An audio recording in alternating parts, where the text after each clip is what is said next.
তিন ম্যাচের one day series শুরু হচ্ছে কলম্বোর প্রেমাদাসা স্টেডিয়ামে এবং বাংলাদেশ সময় বেলা ৩টার সময় এই ম্যাচটি শুরু হবে। এই ম্যাচে কিন্তু অনেক বিশেষ দিক রয়েছে, তার মধ্যে অন্যতম হচ্ছে বাংলাদেশ দল নতুন অধিনায়ক মেহেদী হাসান মিরাজের নেতৃত্বে খেলবে এবং পূর্ণাঙ্গ অধিনায়ক হিসেবে তিনি যাত্রা শুরু করবেন এই ম্যাচটি দিয়ে। তার আগে অবশ্য টানা 4টি ম্যাচে তিনি নেতৃত্ব দিয়েছেন বাংলাদেশ দলকে ওয়ানডেতে এবং 4টি ম্যাচেই তিনি হার দেখেছেন। সেটি গত বছর নিয়মিত অধিনায়ক নাজমুল হোসেন শান্ত তিনি যখন ইনজুরির কারণে খেলতে পারেননি তখন কিন্তু মিরাজ নেতৃত্ব দিয়েছেন। সেই মিরাজের নেতৃত্বের ইতিমধ্যে হার দিয়ে যেহেতু অভিযান শুরু হয়েছে, এবারে তার জন্য চ্যালেঞ্জ আরো অনেক বেশি, কারণ 2007 সালের পরে এই প্রথম পঞ্চপাণ্ডব নামে পরিচিত বাংলাদেশ দলের যে 5 জন ক্রিকেটার রয়েছেন মাহমুদুল্লাহ রিয়াদ, মুশফিকুর রহিম, সাকিব আল হাসান, তামিম ইকবাল এবং মাশরাফি বিন মুর্তজা, তাদের যে কোনো একজনকে ছাড়া এই প্রথম খেলতে নামবে বাংলাদেশ দল।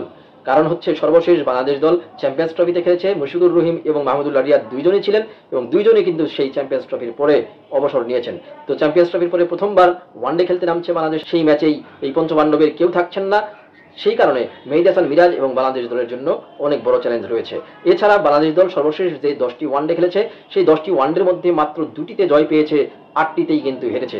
তার মানে বাংলাদেশ দলের ঘুরে দাঁড়ানোর কিন্তু একটি বড় চ্যালেঞ্জ রয়েছে। বিগ চ্যালেঞ্জটা কিন্তু প্রেমাদাসা স্টেডিয়ামে, যেই প্রেমাদাসা স্টেডিয়ামে এখন পর্যন্ত বাংলাদেশ 10টি ওয়ানডে খেলে একটিতেও জিততে পারেনি। সর্বশেষ 2023 সালে এই মাঠে খেলেছে বাংলাদেশ দল, সেই ম্যাচে মাত্র 21 রানে হেরেছিল বাংলাদেশ দল। সেইটি ছাড়া আর কোনো ম্যাচে কিন্তু প্রতিদ্বন্দ্বিতা করতে পারেনি।